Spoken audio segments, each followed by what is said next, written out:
Diperlihatkan seorang lelaki yang penuh misteri bernama Josh Angelo. Ia terlihat sedang menyusun sebuah teka-teki yang disimpan di dalam dompet berwarna merah. Terdengar suara pintu rumahnya didobrak oleh segerombolan polisi. Ia bergegas melarikan diri dengan membawa dompet merah dan polisi terus mengejarnya.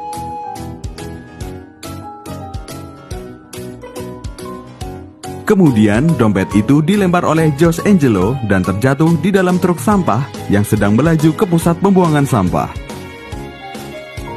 Di pusat pembuangan sampah, terlihat seorang anak berumur 14 tahun sedang memunguti sampah.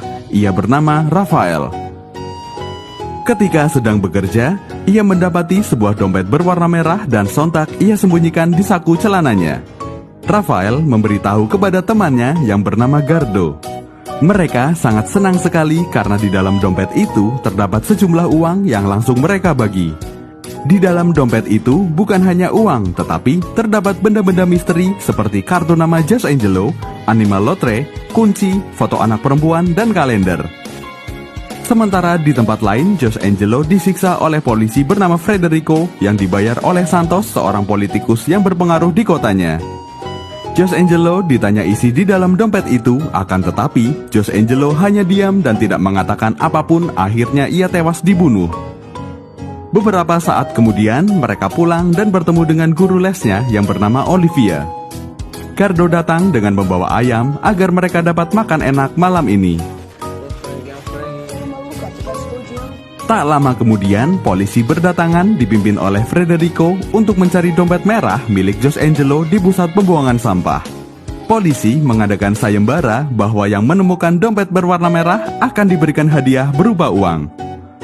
Federico mendekati dan memotret Gardo yang saat itu sedang mandi. Gardo menanyakan kenapa banyak sekali polisi berdatangan kepada Federico. Dan ia pun menjawab bahwa ia sedang mencari dompet berwarna merah yang di dalamnya terdapat bukti untuk menghancurkan kejahatan. Mengetahui hal itu, Gardo langsung memberitahu kepada Rafael untuk memberikan dompetnya kepada polisi agar mendapatkan imbalan berupa uang. Rafael yang tidak percaya terhadap polisi menolak dan memutuskan untuk menyimpan dompet itu. Lagi pula, semakin lama disimpan akan semakin besar nilai uangnya, pikir Rafael. Kemudian Rafael dan Gardo menemui temannya yang bernama Red untuk membantu menyimpan dompetnya, akan tetapi Red menolak karena tidak ada imbalan untuknya. Red tahu kegunaan kunci yang ada di dalam dompet, tapi dengan imbalan bahwa hasilnya akan dibagi rata. Rafael dan Gardo menyetujui dan memutuskan untuk mengikuti Red. Petualangan mereka dimulai, sialnya perjalanan mereka tidak semulus yang dibayangkan. Red tahu kunci yang ada di dalam dompet itu adalah kunci untuk membuka sebuah loker di stasiun, akan tetapi mereka harus menghadapi preman dan polisi yang berseliweran di depan mereka. Karena kekompakan mereka, Gardo berhasil mengelabui polisi dengan menjadi seorang pencuri sehingga polisi mengejar Gardo. Sementara Rafael dan Red berhasil membuka loker dan menemukan sebuah amplop surat. Setelah itu, mereka kabur dan bertemu kembali di dalam kereta. Amplop surat itu berisi, "Antarkan aku ke narapidana Joao Clemente di penjara Cova." Mereka juga menemukan foto Josh Angelo dan anaknya. Di balik foto itu terdapat kode-kode rahasia. Sesampainya di gereja, mereka mencari tahu tentang Joao Clemente melalui internet dengan meminjam diam-diam laptop pendeta. Sementara Red bertugas mengalihkan pendeta dan Olivia. Mereka mengetahui Joao Clemente adalah seorang pengacara dan aktivis yang membuatkan rumah untuk para fakir miskin, dan Santos merupakan orang yang menghentikannya sehingga membuat ia melakukan aksi di jalan untuk memperjuangkan keadilan. Akan tetapi, nasib buruk menimpa Joao Clemente. Ketika sedang memperjuangkan keadilan, ia malah dijebloskan ke penjara oleh Santos. Kemudian Rafael mencetaknya dan mereka kabur. Federico mengetahui bahwa Rafael mempunyai dompet itu. Malam hari, polisi menculik dan menyiksa Rafael di dalam mobil dengan membentur-benturkan kepalanya. Rafael mengakui kepada Federico bahwa ia menemukan dompetnya. Federico pun langsung menanyakan apa saja yang ada di dalam dompet itu, tapi Rafael hanya diam dan menolak untuk memberikan dompetnya. Frederico menyuruh anak buahnya untuk menembak kepala Rafael dan mereka menggerutu bahwa ini pekerjaan yang sangat kotor yang seharusnya dilakukan sendiri oleh Santos. Polisi pun tidak tega untuk membunuh Rafael dan membiarkannya hidup. Semua orang merasa sangat khawatir dan mencari Rafael ke kantor polisi termasuk Gardo temannya, akan tetapi Rafael tidak ditemukan. Mereka menganggap bahwa Rafael saat itu sudah bersama Tuhan. Keesokan harinya, Rafael ditemukan dalam kondisi berdarah dan masih hidup. Dengan apa yang sudah dialaminya itu, membuat Rafael menjadi lebih antusias dalam mengungkap semua yang menjadi misteri. Surat yang ditemukan di dalam loker menjadi clue yang pertama untuk memulai perjalanan mereka. Penjara Cova dan narapidana Joao Clemente itulah petunjuk pertama yang didapatkan di dalam surat tersebut.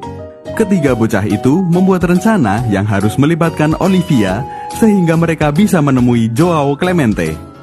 Gardo meyakinkan Olivia bahwa ia harus membantunya untuk menemui kakeknya, Joao Clemente, yang merupakan seorang pengacara untuk membantu Rafael dalam mengadili polisi.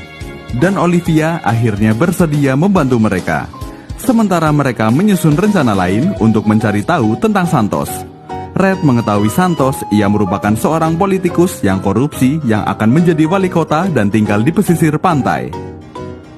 Keesokan harinya, Gardo dan Olive menemui Clemente dengan menyuap penjaga tahanan. Olive tampak kesal karena ia telah dibohongi karena Gardo bukan cucu dari Joao Clemente.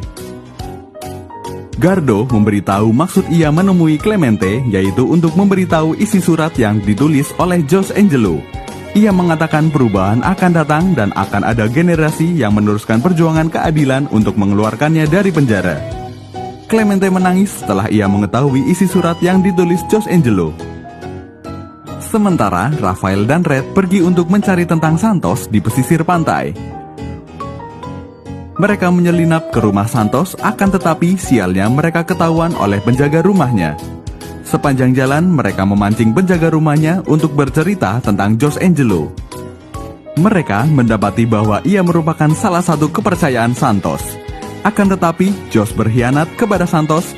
Ia secara diam-diam mengambil buku catatan korupsi Santos dan uang di dalam sebuah ruangan. Setelah mengambilnya, Jose Angelo pun kabur dan menghilang. Demi keadilan rakyat, Jose Angelo ingin mengungkap kasus korupsi yang dilakukan oleh Santos dengan membawa bukti-bukti itu dan mengeluarkan Joao Clemente dari penjara. Joao Clemente mengatakan bahwa untuk memecahkan kode dari Jose Angelo terdapat di halaman, bab, dan ayat Injil dan mereka harus mempunyai Injil darinya, akan tetapi semua barang miliknya ditahan oleh penjaga tahanan. Mereka harus kembali lagi keesokan harinya dan membayar dengan sejumlah uang untuk mendapatkan Injilnya.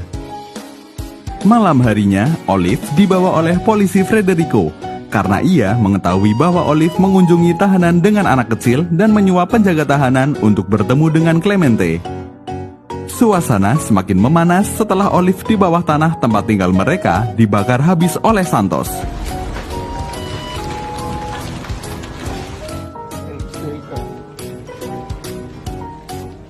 Red yang mempunyai segala rencana akhirnya menemukan solusi untuk mendapatkan Injil itu dengan meminjam uang Bapak Pendeta secara diam-diam tanpa sepengetahuannya.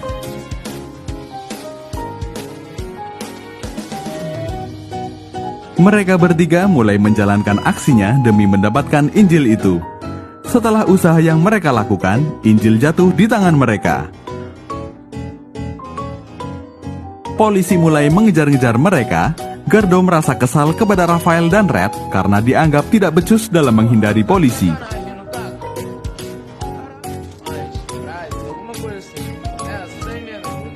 Satu persatu kode dapat dipecahkan dan membentuk sebuah nomor yang ternyata nomor itu berasal dari pemakaman San Francisco.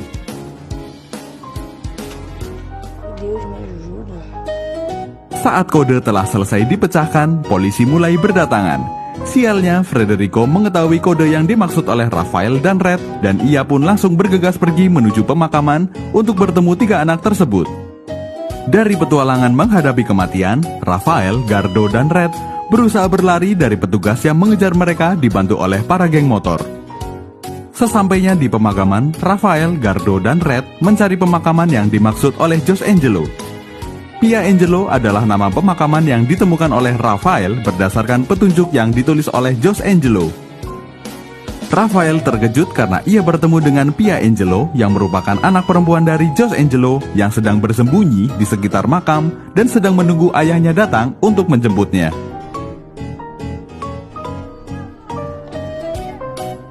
Federico menemukan Raphael dan teman-temannya itu untuk mengambil bukti. Karena Raphael mengetahui Pia Angelo masih hidup, mereka mencoba menggali makam untuk mencari tahu apa yang ada di dalamnya.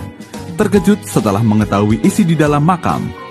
Terdapat uang dalam jumlah yang sangat banyak dan satu buah buku yang dicari oleh polisi Federico. Buku itu merupakan catatan korupsi dari politikus Santos dan bawahannya polisi Federico. Suasana terasa menegangkan. Pia Angelo membantu ketiga temannya menghadapi Federico. Dalam petualangannya ini, keempat anak itu berhasil kabur dari Federico dan membawa uang serta buku catatan korupsi Santos.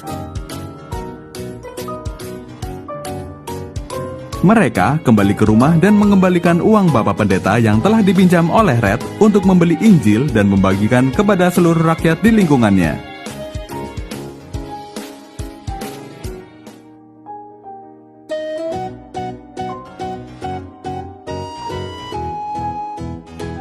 Olive dan Bapak Pendeta merasa sangat terberkati karena ketiga anak tersebut masih hidup dan memberikannya bonus besar, yaitu sebuah buku berisi catatan korupsi Santos dan bawahannya polisi Federico.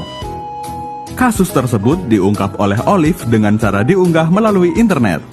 Dunia politikus tampak gencar, rakyat merasa sangat senang karena keadilan berhasil diungkap. Red, Raphael, Gardo, dan Pia memutuskan untuk pindah ke pesisir pantai dan menjalani hidup dengan baik. Semua orang mencari keberadaan mereka karena keberaniannya dalam mengungkapkan sebuah keadilan.